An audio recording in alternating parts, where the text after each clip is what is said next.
My girlfriend gave me an ultimatum to quit my pastry chef career for a manly job and called me embarrassing for making cakes. But she found out how much I actually make. My girlfriend Lisa and I had been together for 3 years when she started complaining about my career as a pastry chef. At first, she'd loved it, bragging to friends about dating someone who could make croissants from scratch and create wedding cakes that cost thousands. She'd post photos of everything I made, calling herself the luckiest girl alive. But then her friend Amber started dating an investment banker, and suddenly Lisa's attitude changed completely.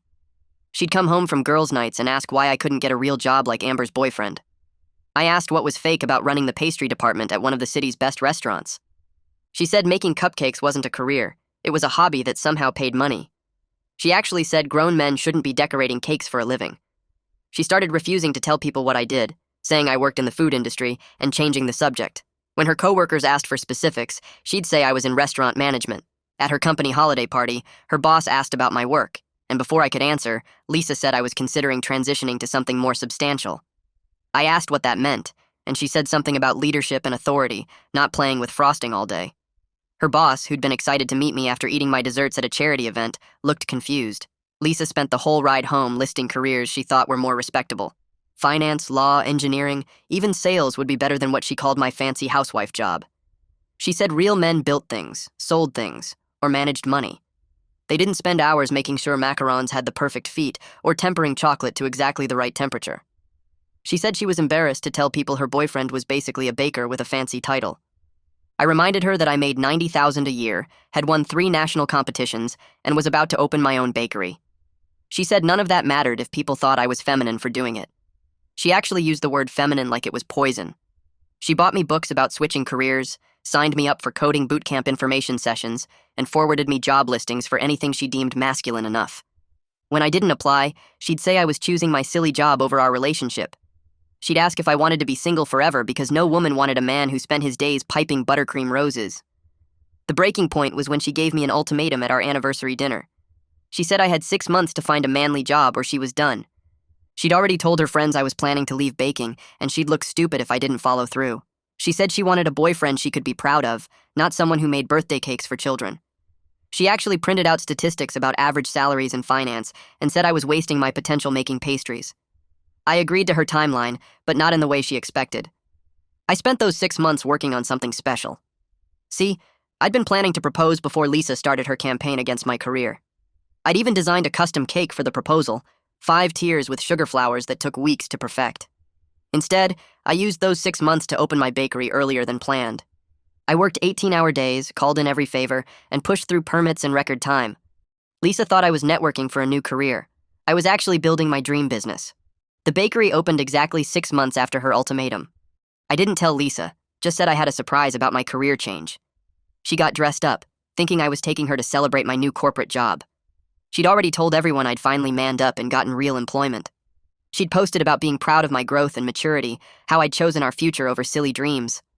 I drove her to the bakery's grand opening instead. The place was packed with food critics, local celebrities, and investors I'd been working with. The mayor was there to cut the ribbon.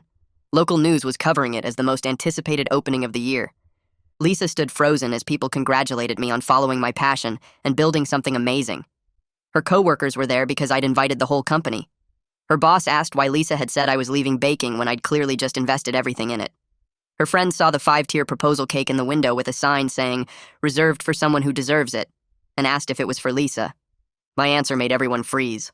I told them the cake was for Lisa, back when she wanted a boyfriend who made art with sugar instead of one who pushed papers in an office. The bakery went dead silent. Every conversation stopped mid-sentence. Lisa's face went white like someone had drained all the blood out of it. Her mouth opened, but nothing came out. I watched her friends look at each other with these confused expressions, trying to figure out what just happened. Her coworker Sarah actually took a step back. The proposal cake sat in the window behind me, 5 perfect tiers with sugar flowers I'd spent 3 weeks making, and everyone could see it now for what it was. A monument to what could have been if Lisa hadn't decided my career was embarrassing. Brock Wheeler turned to Lisa with his eyebrows all scrunched together. He asked why she'd told everyone at the office I was leaving the restaurant business when I'd clearly just opened my own place. Lisa's voice came out shaky when she tried to answer.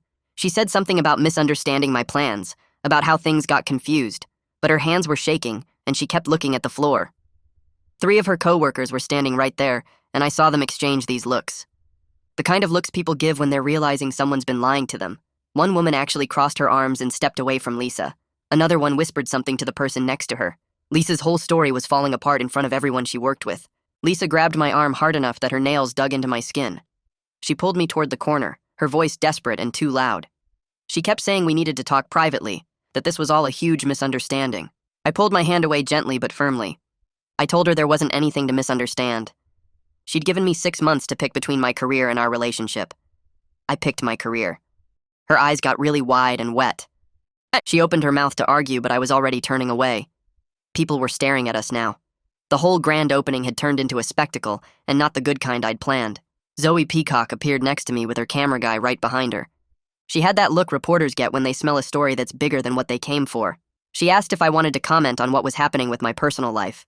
I shook my head and smiled in that polite way you do when you want someone to go away. I redirected her to the bakery instead. Told her about the menu we'd developed, the team I'd hired, the local suppliers we were using. My voice stayed calm and professional, even though my heart was beating, so hard I could feel it in my throat. The camera was still rolling. Lisa was crying in the corner. And I was talking about butter percentages and croissant dough like everything was normal. Natalie grabbed my elbow and pulled me through the kitchen doors. The noise from the main room got muffled as the door swung shut. She looked at me with real concern in her eyes and asked if I was okay. Her voice was soft. She'd watched me work 18-hour days for 6 months, knew I'd been keeping this whole thing secret from Lisa. I leaned against the stainless steel counter and admitted I felt vindicated, but also kind of empty. I'd been building toward this moment for half a year, imagining Lisa's face when she realized what I'd done. Now that it was happening, it felt hollow somehow, like winning a fight that didn't need to happen in the first place. Natalie squeezed my shoulder but didn't say anything. Sometimes there's nothing to say. Back in the main room, I could hear raised voices. I pushed through the kitchen doors to find Alicia Solis standing in front of Lisa near the dessert display. Alicia's voice carried across the whole bakery. She was asking Lisa why she'd lied to everyone for months. Other guests had stopped pretending not to listen. They were just openly watching now. Lisa's mascara was running down her cheeks in black streaks. She insisted she hadn't lied, that I'd agreed to look for other work. But Alicia cut her off. She pointed out there's a difference between discussing options and telling everyone your boyfriend is leaving his career. Lisa's other friends had gathered around and none of them looked supportive. They looked angry and embarrassed. Mateo Santos was standing on a chair near the front window when I came back out. He had a champagne glass in his hand, and people were turning to listen to him. He started talking about the bakery's potential, about how rare it was to find someone with both technical skill and artistic vision. He said something about integrity and following your passion even when people doubt you. His words felt pointed, like he was making a statement about what just happened with Lisa. I felt grateful for his support. Then I noticed Lisa standing in the doorway, tears still streaming down her face, watching Mateo praise everything she'd told me to give up. She looked broken in a way that made my chest hurt despite everything. Raymond Hickman, the mayor, cut the ribbon with these huge ceremonial scissors. Cameras flashed. People clapped. I stood next to him and smiled for the photos, trying to focus on this professional achievement instead of my relationship exploding 10 feet away. The doors opened, and customers started flooding in. They crowded around the display cases, pointing at the pastries and asking questions. A woman took a bite of a raspberry macaron, and her eyes went wide. She told her friend it was the best thing she'd ever tasted. Another customer was taking photos of the chocolate eclairs. Their excitement reminded me why I'd fought so hard for this. This was what mattered. Not Lisa's opinions about masculine careers, not her friend's judgment, just the work itself and people appreciating it. Lisa appeared next to me during a brief, quiet moment. Her makeup was completely ruined. Her voice cracked when she asked if we could please go somewhere private to talk. She said we needed to work this out. I looked at her and felt tired more than angry.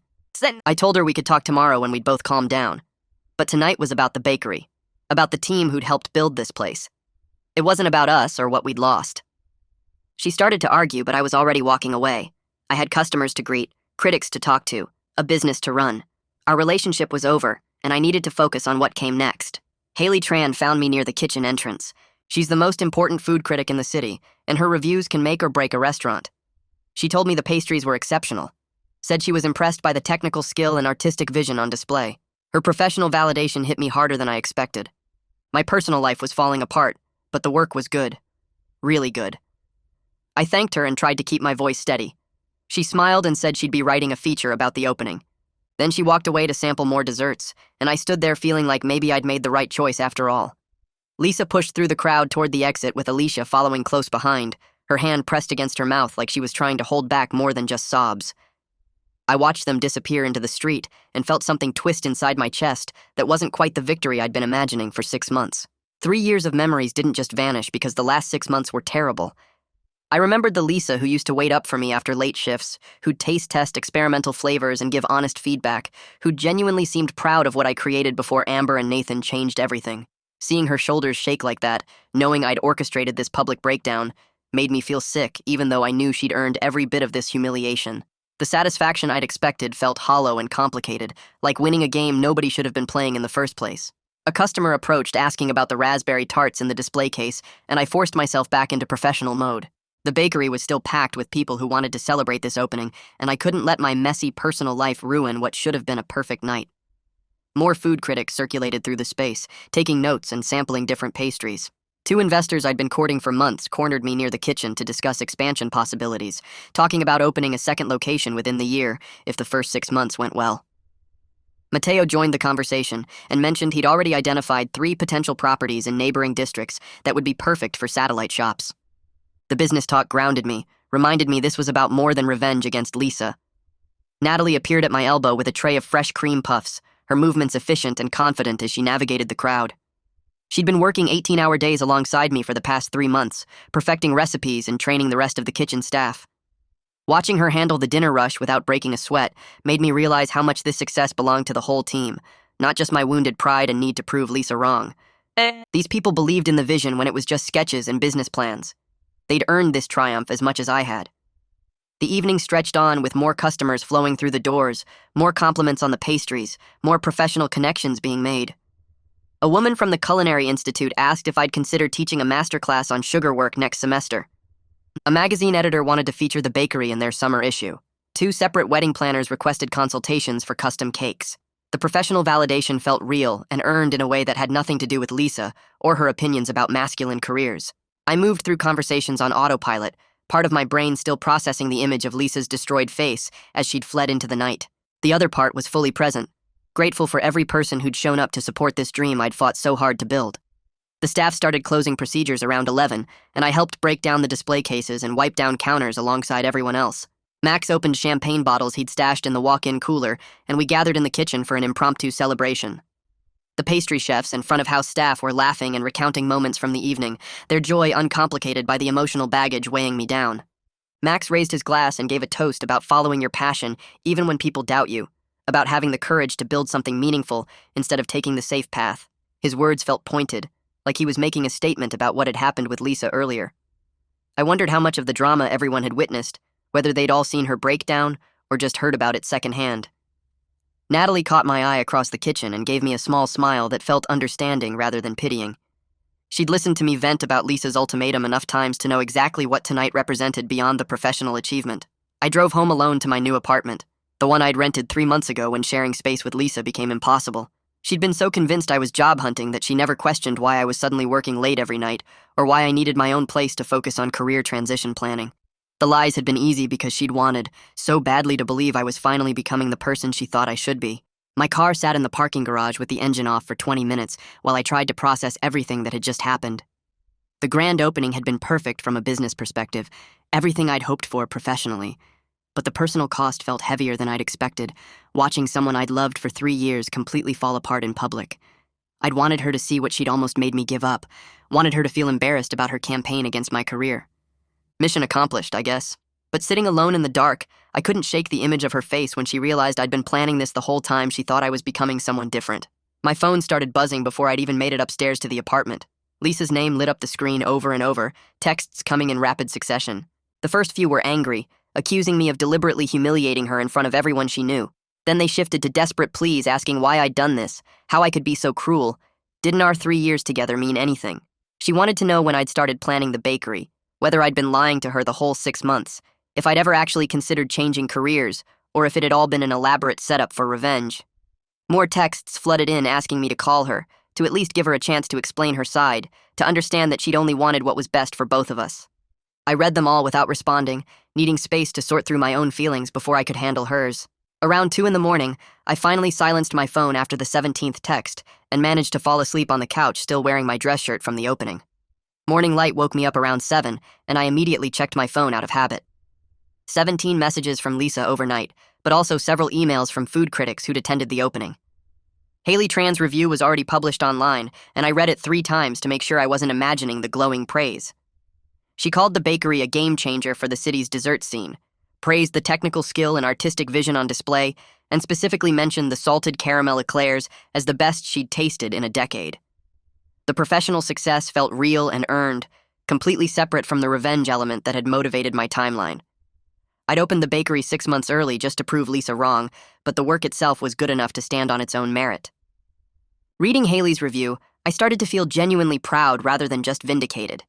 This wasn't just about showing Lisa she'd been wrong. It was about building something meaningful that would outlast our failed relationship. 3 days later, I met Lisa for coffee at a neutral cafe neither of us had been to before. She looked exhausted and defeated in a way I'd never seen, her eyes red and puffy like she'd been crying for 72 hours straight. She'd texted asking if we could talk in person, promising she wouldn't make a scene or try to change my mind about anything. I agreed because we needed some kind of closure, even if that closure was just confirming the relationship was definitely over. She apologized immediately, words tumbling out about how she'd pressured me to change careers and how wrong that had been. She admitted she'd let her insecurity about Amber's relationship poison what we had, that seeing Amber with Nathan had made her question whether she'd chosen the right partner. Her apology felt more about her guilt than genuine understanding of what she'd done, more about making herself feel better than acknowledging the real damage she'd caused. She asked if there was any chance we could work through this, her voice breaking as she promised she'd never question my career again. I looked at her across the table and felt tired more than angry. I told her the problem wasn't just about my job, though that was part of it. The real issue was her willingness to prioritize others' opinions over my happiness and our relationship, to care more about what her friends thought than about who I actually was. That broke something fundamental between us that I didn't think could be repaired, not with promises or apologies or time. She'd spent 6 months systematically trying to change me into someone different, someone more acceptable to her social circle. That kind of sustained campaign wasn't a mistake or a momentary lapse in judgment. It was a pattern that showed me who she became when she felt socially inadequate. Lisa started crying harder, saying she knew she'd messed up but insisting that people make mistakes and deserve second chances. I agreed that people deserve chances, but 6 months of sustained pressure and public humiliation wasn't a mistake. It was a deliberate pattern of behavior that revealed something about her character I couldn't ignore. She'd lied to her friends, her co-workers, her boss about my plans because she was ashamed of what I actually did for a living. She'd called my career feminine like it was an insult, dismissed my national competition wins as meaningless, and given me an ultimatum that forced me to choose between my identity and our relationship. Those weren't mistakes. They were choices she'd made repeatedly over half a year, and they showed me exactly who she becomes when she feels socially inadequate compared to her friends. We ended the conversation with painful finality, both of us knowing there was no path forward together. Lisa asked if she could at least tell people we ended things mutually, rather than admitting she'd driven me away with her campaign against my career. I told her she could say whatever she needed to say to protect her image. I was done managing her reputation, or protecting her from the consequences of her choices. She'd spent 6 months caring more about what other people thought than about our relationship. Now she could deal with whatever those people thought about why we'd broken up. I left the coffee shop feeling lighter somehow, like I'd finally set down a weight I'd been carrying since the anniversary dinner ultimatum. The bakery success felt more purely mine now, motivated by genuine passion rather than spite. Lisa's opinion didn't matter anymore, and that freedom felt better than any revenge could have. The first week turned into something I hadn't quite prepared for, even after all the planning and secret work. Lines formed outside the bakery before we opened each morning, wrapping around the corner by the time I unlocked the doors at 7. We sold out of croissants by 9, macarons by 10, and most specialty cakes by early afternoon. Natalie and I worked 16-hour days trying to keep up with demand, baking in shifts and training new staff as fast as we could hire them. The exhaustion felt different from the 6 months of secret preparation, less desperate and more exhilarating, like we were riding a wave that kept building instead of worrying it would crash. Mateo called on Thursday afternoon while I was elbow-deep in brioche dough, his voice excited in a way I'd never heard from him before. He wanted to discuss moving up the expansion timeline, opening a second location within 6 months instead of the planned 2 years. The numbers from our first week had exceeded even his most positive projections, and he had 3 other investors ready to commit additional funding if we could maintain this momentum. I told him I'd think about it, but my mind was already racing through the logistics and possibilities. Hanging up, I realized the bakery had become its own story, something separate from the revenge that had motivated its rushed opening. People weren't lining up because they'd heard about my dramatic breakup with Lisa. They were coming back day after day because the pastries were exceptional. because word was spreading about the quality and creativity, because we'd built something genuinely worth the hype. That shift in perspective felt important somehow, like I was finally seeing past the anger that had fueled me for 6 months. Natalie mentioned the apprenticeship requests on Friday while we were prepping for the weekend rush. And 3 culinary school students had reached out through our website, all of them male, all of them specifically citing the opening coverage and my willingness to pursue pastry arts despite the gender stereotypes Lisa had thrown at me. One kid wrote that his girlfriend had been pressuring him to switch to savory cooking because she thought pastry was too feminine, and seeing my success had given him courage to stand his ground. Reading his message made something tight in my chest loosen slightly, like my personal mess had accidentally created something meaningful for other people facing similar pressure. I hadn't thought about my career choice as political or pioneering, just as doing what I loved despite Lisa's campaign against it. But apparently other men noticed when someone refused to let outdated gender expectations dictate their professional path. Natalie said we should seriously consider taking on apprentices once we got through the initial chaos, that building a team of skilled pastry chefs would matter for the long-term success of the business. I agreed, adding it to the growing list of decisions I needed to make about expansion and growth. The idea that my success might encourage other men to follow creative culinary paths added unexpected weight to everything I'd built, a responsibility I hadn't anticipated when I was just trying to prove Lisa wrong.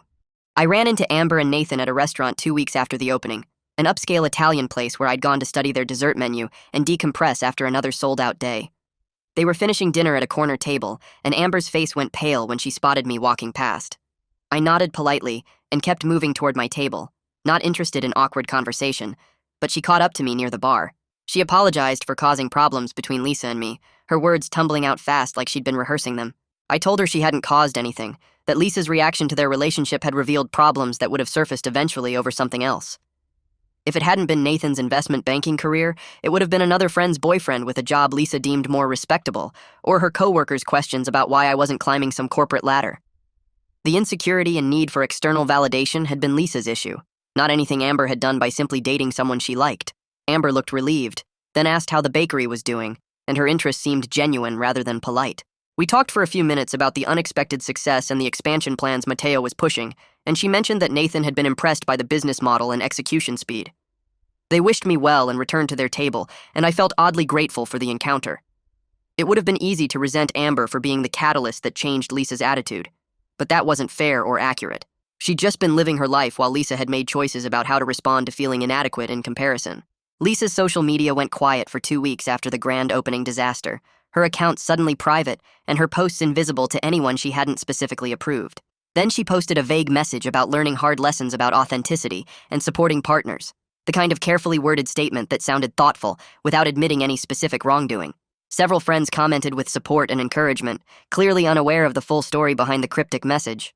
I saw the post because Natalie showed it to me, her phone screen displaying Lisa's words while we were taking a rare break between the lunch and dinner rushes. My first instinct was to comment with the actual facts, to correct the narrative Lisa was trying to construct where she'd learned and grown, rather than systematically tried to destroy my career for 6 months. But engaging would only drag out the drama and give Lisa more ammunition to paint herself as the victim of my cruelty. She could tell whatever story she needed to tell to salvage her reputation and self-image. I was done managing how she presented our relationship or protecting her from the natural consequences of her sustained campaign against my identity. The urge to set the record straight faded as I handed Natalie's phone back and returned to tempering chocolate for the evening's dessert service, focusing on the work that mattered instead of the ex who didn't. Max helped me work through investor contracts for the potential second location 3 weeks after opening, his office downtown a welcome escape from the constant activity of the bakery. We spent 2 hours reviewing terms and discussing timeline implications, his legal expertise helping me understand exactly what I'd be committing to if we moved forward with Mateo's accelerated expansion plan. During a break while his assistant printed revised documents, Max asked how I was doing emotionally with everything that had happened. The question caught me off guard after 2 hours of focusing purely on business logistics. I admitted the victory felt more hollow than expected, that proving Lisa wrong didn't erase the pain of losing 3 years with someone I'd loved, even if leaving was the right choice. The bakery's success was real and meaningful, but it didn't fix the fact that I'd invested years in a relationship with someone who ultimately cared more about appearances than about who I actually was. Max nodded like he understood, then said something about how the best revenge is living well, but that doesn't mean the revenge itself brings happiness. He'd gone through a divorce 5 years ago, where his ex-wife had criticized his career choices, and he remembered how hollow the vindication felt when his firm finally made partner.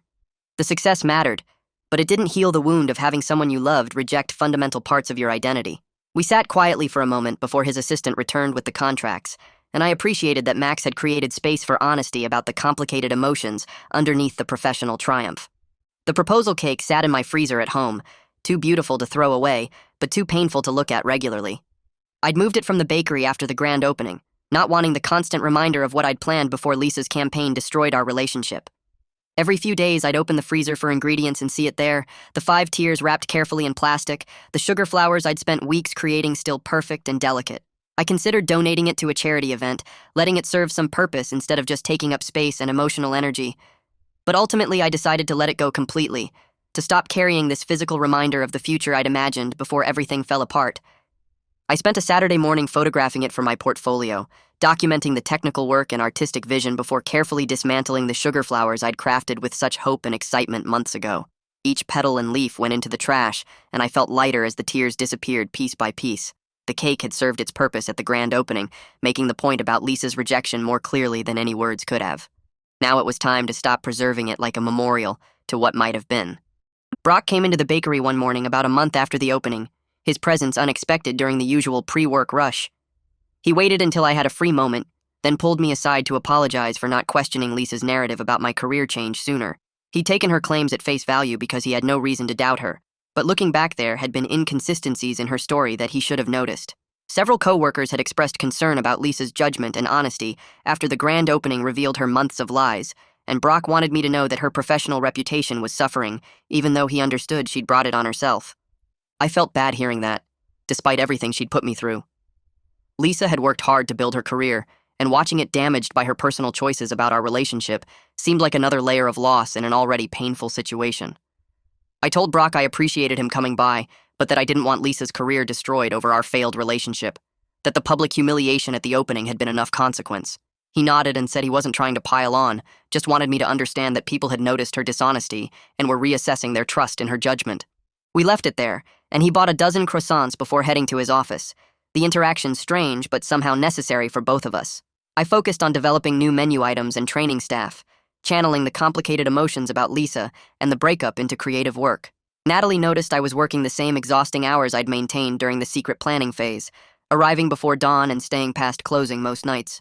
She gently suggested I needed to find balance now that I wasn't running on revenge-fueled adrenaline, that the bakery's success was established enough that I could step back slightly without everything falling apart.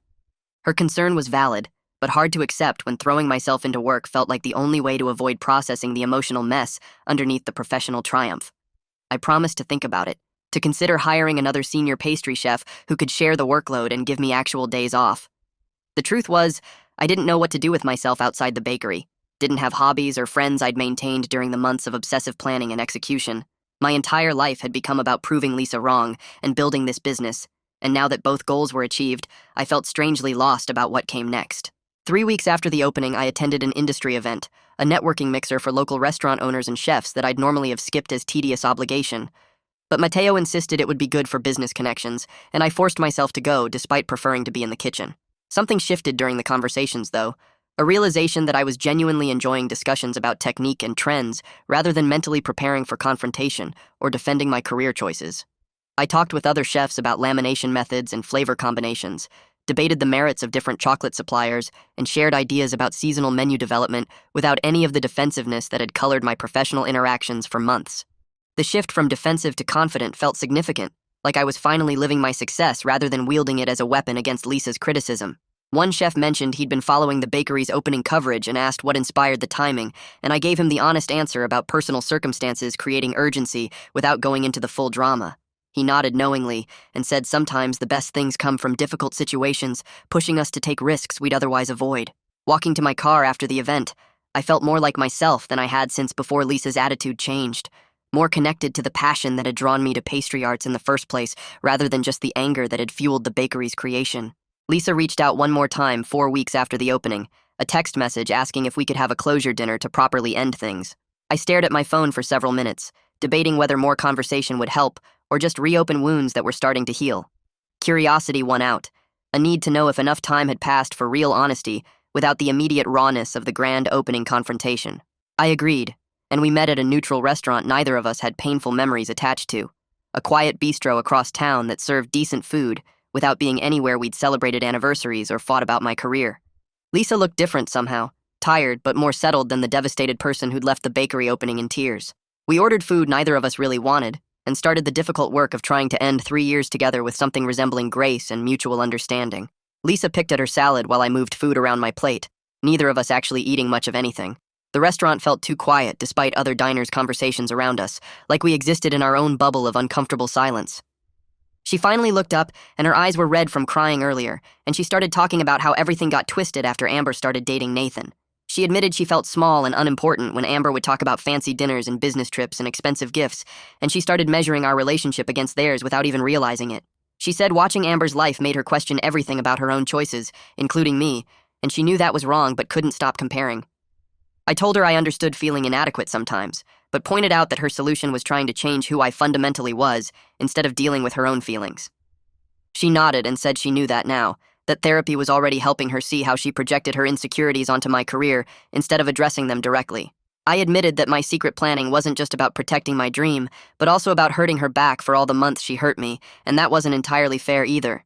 The revenge element felt good in the moment, but left me feeling hollow afterward, like I'd won a battle but lost something important in the process. We sat there acknowledging how we both messed up in different ways, how the relationship failed because of choices we both made, rather than one person being completely at fault. The conversation shifted to better times, and Lisa smiled slightly while mentioning our second date when I made her chocolate croissants at 3 a.m. because she mentioned craving them. I remembered how excited she used to get watching me work, asking questions about techniques and tasting everything I made. She talked about the weekend we spent in that cabin upstate, where I taught her how to make proper macarons, and we ate half the batch before they even cooled. Those memories felt distant now, like they belonged to different people, but they were real and good while they lasted. Lisa wasn't always the person who demanded I change careers and made me feel ashamed of my work. She got lost somewhere along the way in comparison and social pressure and forgot what actually mattered to her. That didn't excuse 6 months of constant criticism and ultimatums, but it made her more complicated than the villain I needed her to be to justify my anger. I could see the person I fell for underneath the insecurity that consumed her and that made everything sadder because it proved we really did lose something valuable rather than just ending something that was always wrong. We agreed that going our separate ways was the right choice for both of us, that too much damage had been done to rebuild trust and respect. Lisa said she was starting therapy twice a week to work on her self-worth issues and her need for external validation. She wanted to figure out why she let other people's opinions matter more than her own happiness or her partner's feelings. I told her I genuinely hoped therapy helped and that she found peace with herself instead of constantly measuring her value through other people's achievements or relationships. She asked if we could maybe be friends someday after enough time passed and enough healing happened. I said maybe, but I wasn't sure.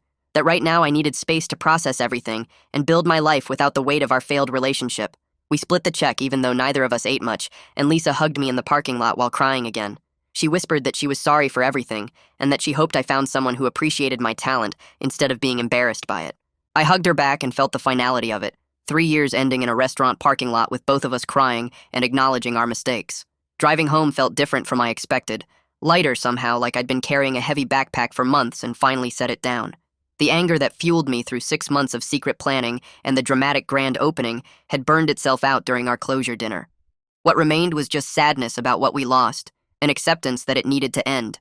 The bakery success felt more purely mine now, without being tangled up in revenge and proving Lisa wrong. I could think about the business as something I built, because I loved it, rather than something I built to hurt someone who hurt me. The shift was subtle but important, changing my motivation from spite to genuine passion.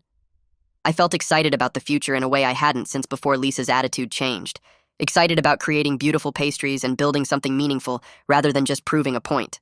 The weight of the anniversary ultimatum lifted completely, replaced by actual enthusiasm for what came next, instead of defensive determination to succeed out of anger. Mateo called 2 days later, asking me to meet him at a property across town, and I drove over curious about what he wanted to show me. The space was smaller than the original bakery, but had huge windows and exposed brick walls that would photograph beautifully. He explained that the landlord was offering a great deal for a 2-year lease, and the neighborhood was rapidly developing with young professionals moving in. We walked through the empty space while Mateo pointed out where equipment could go and how the layout could work for a cafe-style operation. I felt my heart racing looking at the potential, imagining a second location that could reach new customers and employ more staff. Mateo pulled out papers from his briefcase and explained that he and the other investors wanted to move forward with expansion faster than originally planned. The first location's success exceeded all projections, and they believed the concept could support multiple sites. I stared at the contracts, feeling thrilled and terrified in equal measure, realizing this was real growth that would change everything about how I operated. We sat at a makeshift table made of sawhorses and plywood, and I signed the papers while Matteo grinned and shook my hand. He said he believed in my vision and my ability to execute it, that the first bakery proved I could deliver on promises. Walking out of that empty space that would soon become my second location felt surreal, like I was building something bigger than I ever imagined possible. The expansion meant I needed more staff immediately, and I spent 2 weeks interviewing pastry chefs to handle increased demand at both locations. I hired 2 talented professionals who shared my commitment to quality and attention to detail. One had trained in Paris and specialized in French pastries, and the other came from a high-end hotel background with experience managing large-volume production. Training them reminded me why I loved this work in the first place, teaching someone the precise temperature for tempering chocolate or how to achieve the perfect lamination in croissant dough. Watching them create beautiful pastries under my guidance gave me the same satisfaction I felt when I first learned these techniques myself.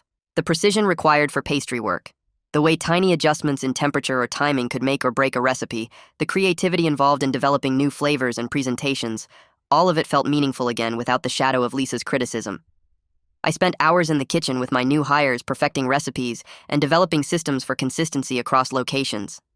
Their enthusiasm and respect for the craft validated everything I'd fought to protect, proving that serious professionals took this work as seriously as any other career.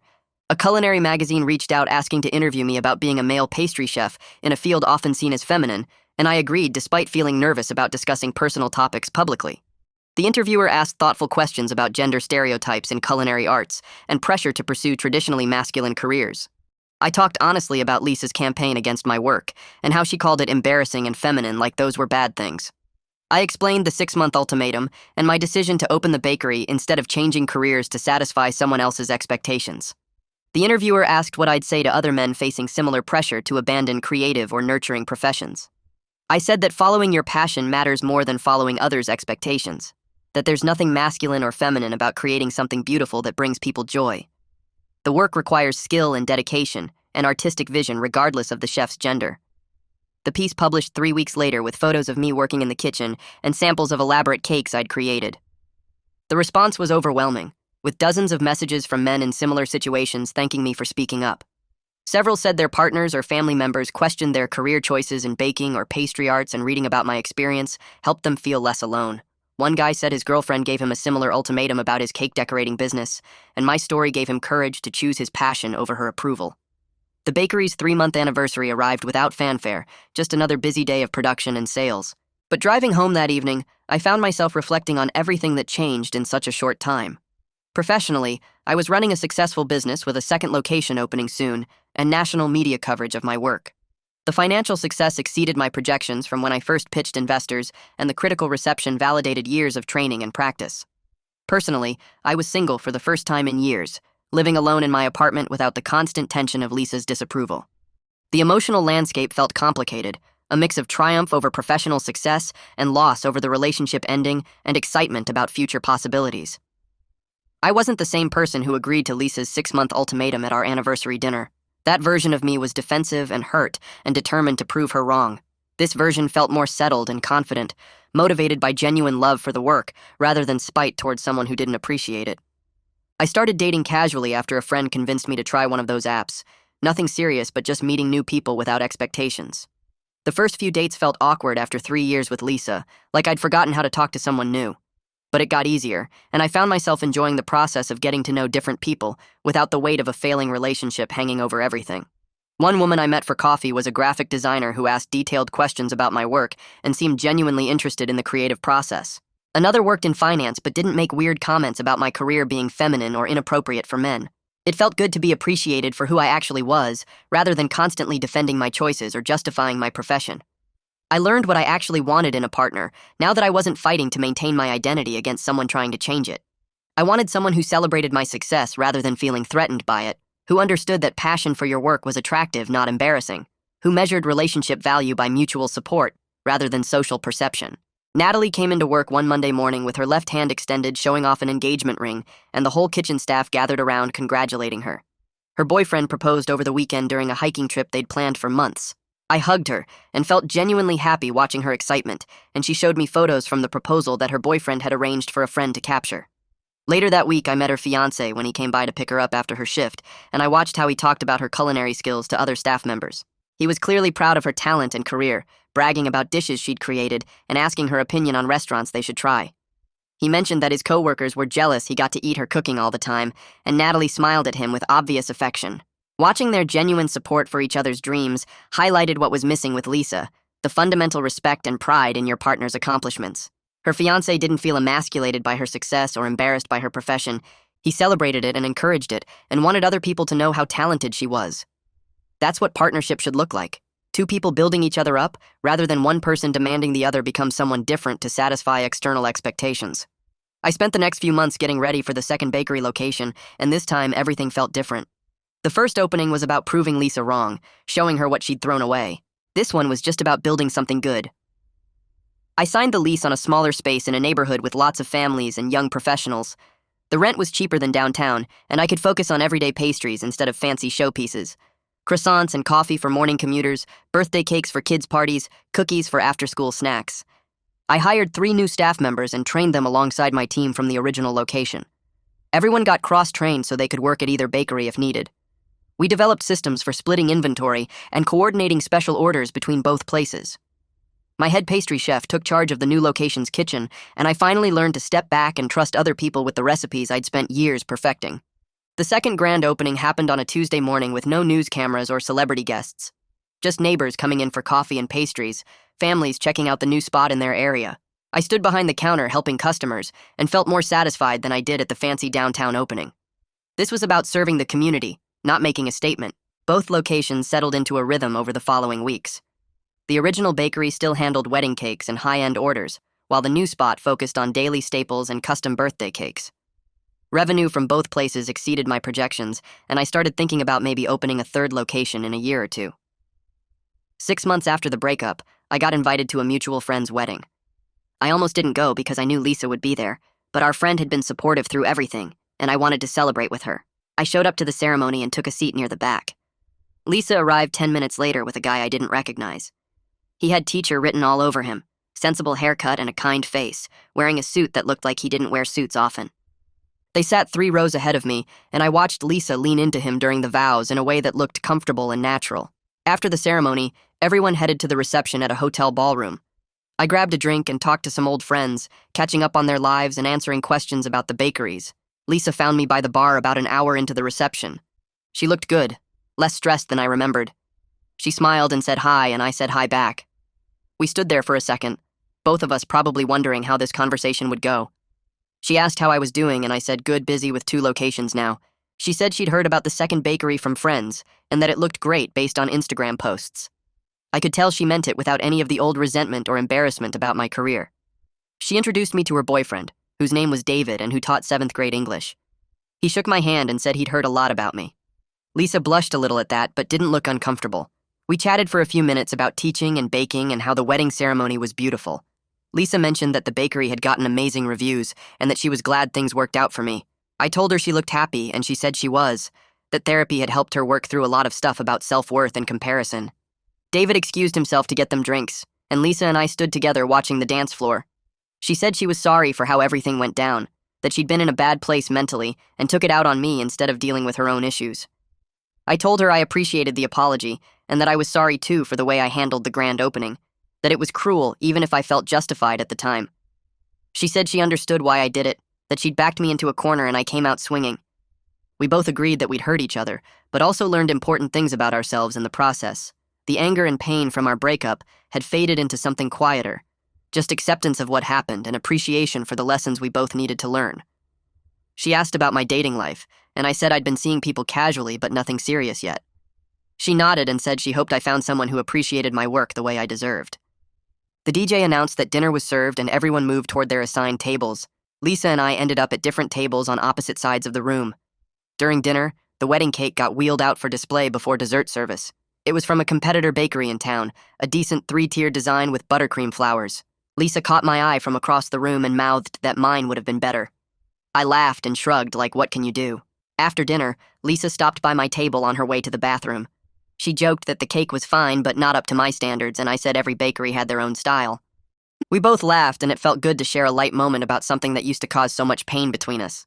The fact that we could joke about wedding cakes and pastry work proved we'd both healed enough to find humor in the past instead of just hurt. David came over and put his arm around Lisa's waist, and they headed back to their table together. I watched them go and felt genuinely glad that she'd found someone who seemed to support her without judgment. 3 weeks later, I attended a food industry networking event downtown. These things were usually boring, just a bunch of restaurant owners and suppliers making small talk over cheap wine. But my accountant said networking was important for business growth, so I showed up and worked the room. I was talking to a produce supplier about seasonal fruit options when someone tapped my shoulder. I turned around to find a woman about my age with flour still visible on her shirt collar. She apologized for interrupting and said she'd wanted to meet me since reading about my bakeries in the local food magazine. Her name was Jordan, and she ran the kitchen at an upscale restaurant across town. We started talking about the challenges of pastry work and the demands of running a kitchen. She understood the long hours and the obsession with getting techniques exactly right. We talked for almost an hour about different approaches to laminating dough and the best chocolate suppliers and whether European butter was worth the extra cost. It felt easy and natural, sharing professional excitement with someone who got it without needing convincing. Before the event ended, Jordan asked if I wanted to grab coffee sometime and talk more about the industry. I said yes, and we exchanged numbers. Our coffee date turned into dinner, which turned into regular weekend plans. Jordan would come by the bakery after her restaurant shifts ended, and we'd test new flavor combinations in my kitchen. She offered thoughtful feedback on my pastries, suggesting a little less sugar here or a different spice blend there. I visited her restaurant and watched her run her kitchen with the same intensity I brought to baking. We'd compare notes about difficult customers and unreliable suppliers and the satisfaction of creating something people genuinely loved. Dating someone who understood the culinary world felt completely different from my relationship with Lisa.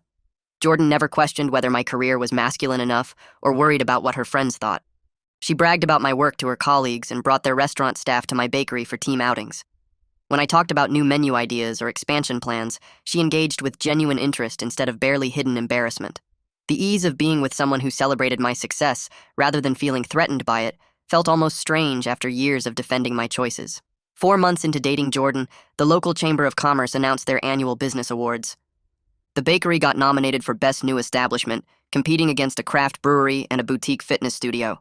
I didn't think much about it until they called to say we'd won. The awards ceremony was scheduled for a Friday night at the convention center. I invited my whole team from both locations, and Jordan took the night off from her restaurant to come with me. We all got dressed up and carpooled to the event together. The ceremony included dinner and speeches from various business leaders. When they announced the Best New Establishment category, I walked up on stage to accept a glass plaque and pose for photos. Standing there looking out at my staff and Jordan and all the local business owners who'd supported me, I felt genuinely grateful for how everything had unfolded. Even the painful parts with Lisa had led me to this moment, running successful bakeries and dating someone who truly understood me. The journey had been messy and complicated, but it brought me to exactly where I needed to be. 2 weeks after the awards ceremony, I got an email from a national culinary publication asking to feature me in their profile series on innovative pastry chefs. They wanted to interview me about my approach to baking and photograph both bakery locations. The writer came out the following week and spent a full day with me, watching me work and asking detailed questions about my career path. I told her about Lisa's ultimatum and my decision to choose passion over others' expectations. The writer seemed fascinated by that part of the story and asked if she could include it in the article. I agreed, figuring my experience might help other people dealing with similar pressure to abandon careers they loved. The article came out 6 weeks later with professional photos of my pastries in both bakery locations. The headline read something about following your passion despite stereotypes. They quoted me talking about the importance of doing work you love, regardless of what society says about gender and careers. The piece got shared widely on social media, and I started getting messages from other male pastry chefs thanking me for speaking up. Several culinary schools reached out about guest chef opportunities, and a few restaurants asked about consulting work to improve their dessert programs. The morning after the article published, my phone buzzed with a text from Lisa. She congratulated me on the national feature and said the article was really well done. We exchanged a few messages about how we were both doing. She said her therapy was going well and that she'd gotten a promotion at work. I told her about Jordan and the consulting opportunities coming from the article. Lisa said she was genuinely happy for me and glad we'd both found success and happiness in our separate lives. The conversation felt friendly and warm, completely different from the angry texts she'd sent right after the breakup. We'd both moved forward and healed enough to wish each other well without resentment. The bakery's first anniversary approached faster than I expected. I decided to host a celebration at the original location to thank everyone who'd supported the business.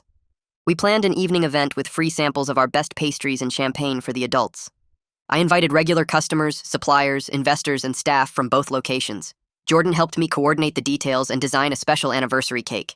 The night of the celebration, both bakery locations closed early so the whole team could attend. The original space filled with people eating pastries and sharing stories about their favorite items from our menu. I gave a short toast thanking everyone for making the bakery successful and for believing in what we were building together. The event felt joyful and uncomplicated, focused on gratitude rather than drama.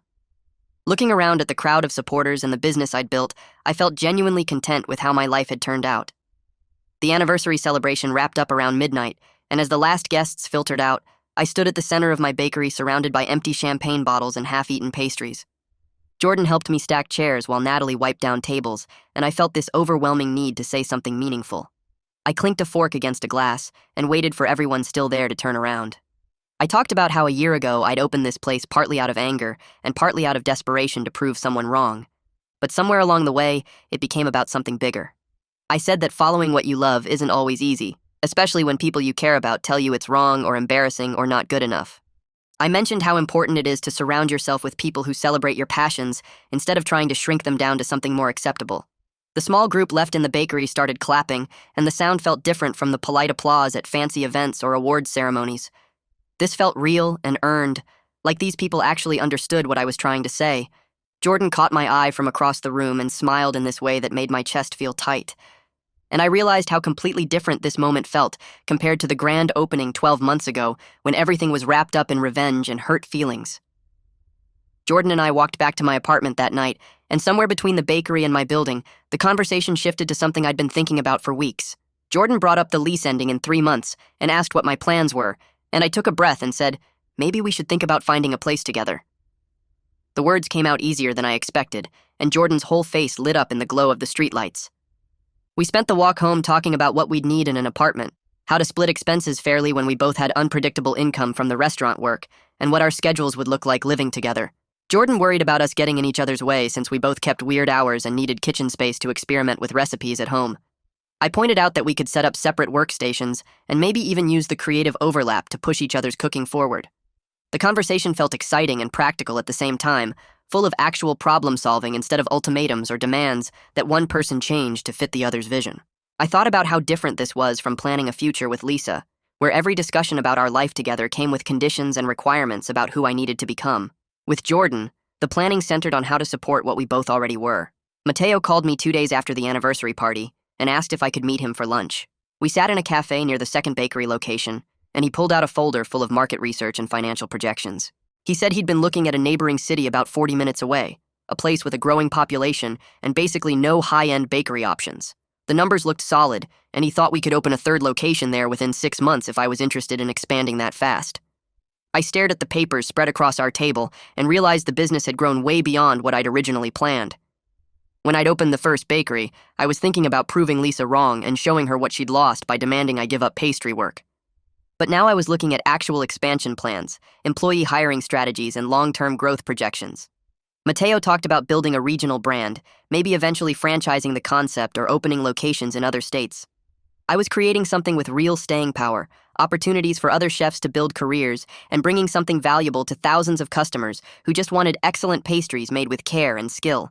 The revenge motivation that had fueled everything a year ago felt distant now, replaced by genuine excitement about what we were building and where it could go.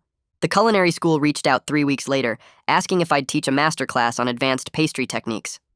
I spent a Saturday afternoon with 20 students showing them how to work with temperamental ingredients like chocolate and how to construct cakes that wouldn't collapse under their own weight.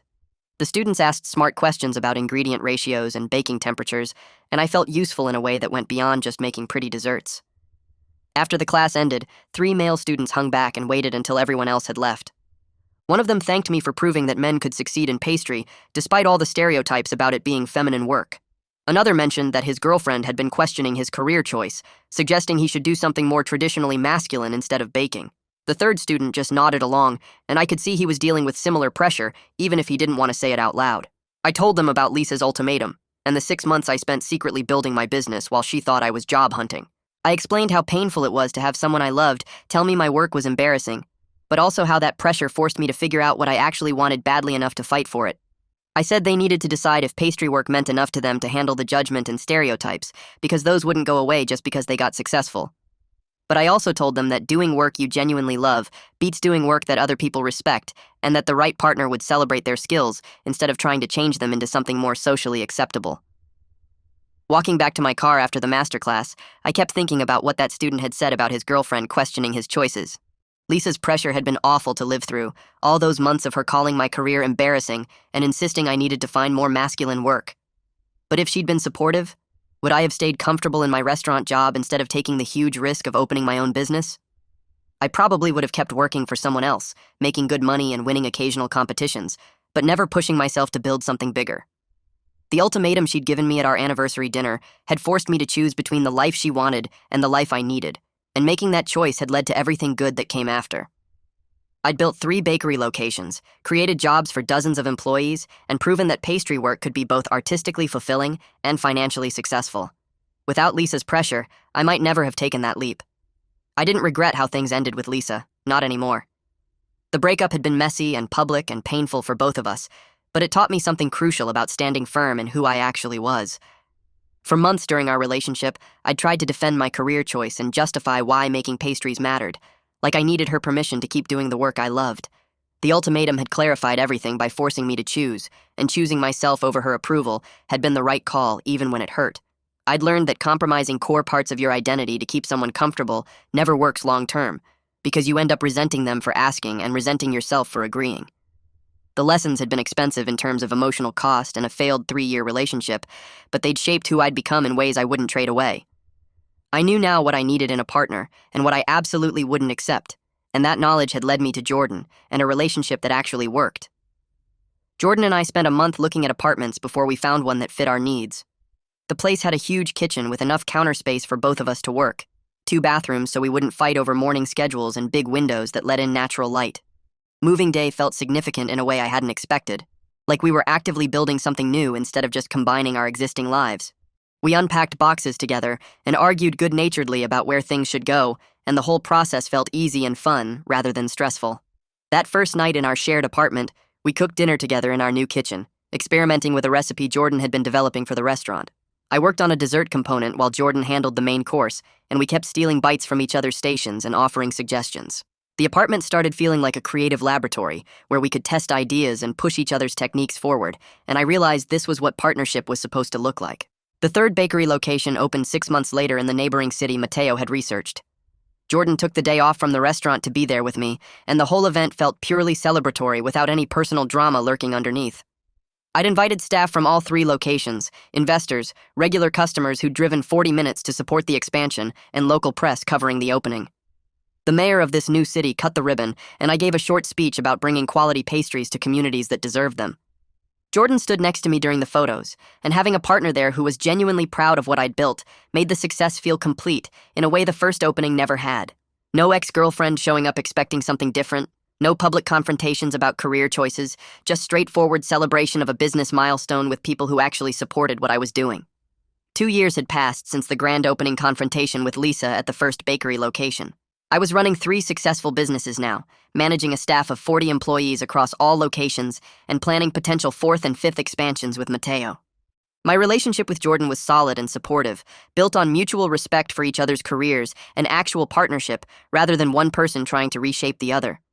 I was genuinely happy with the life I'd created, and the revenge element that had started everything felt completely gone now. I didn't think about Lisa much anymore, except when something reminded me of that period, and when I did think about her, it was without anger or bitterness. She'd been wrong about my career, but her wrongness had pushed me towards something better than I'd originally planned, and I could be grateful for that while still being glad we'd gone our separate ways. I designed a new signature cake for the 3rd location's opening, a 5-tier creation even more elaborate than the proposal cake I'd made for Lisa 2 years earlier. This one featured sugar flowers in 6 different varieties, hand-painted details on every tier, and a chocolate structure that had taken me 3 weeks to perfect.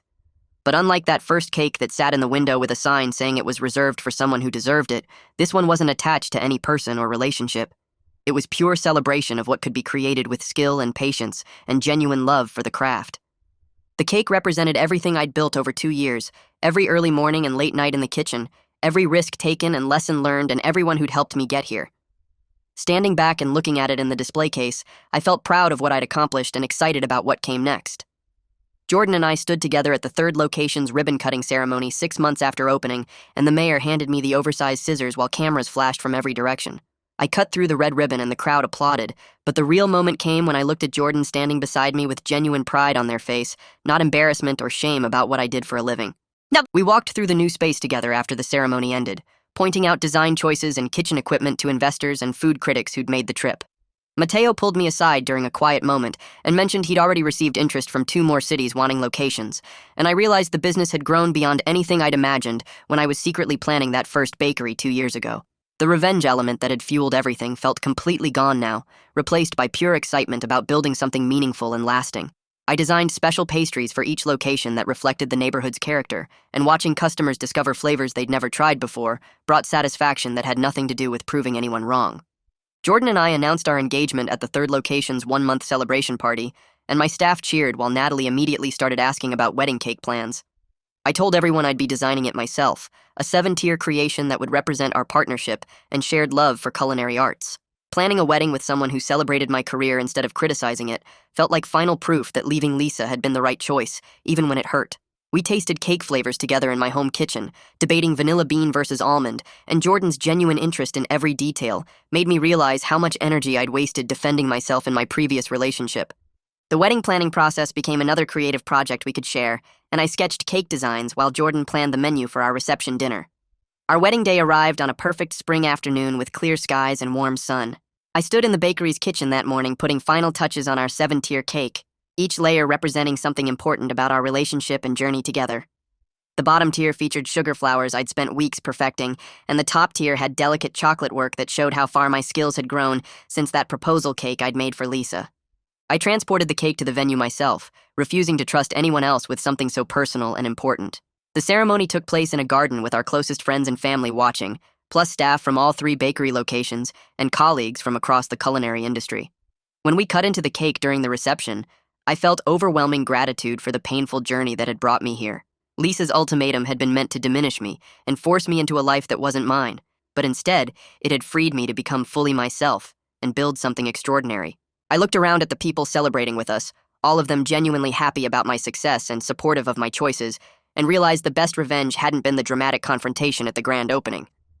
The best revenge was simply building an authentic life, doing exactly what I loved with someone who loved me for it, surrounded by people who appreciated the work and passion that went into every creation I made.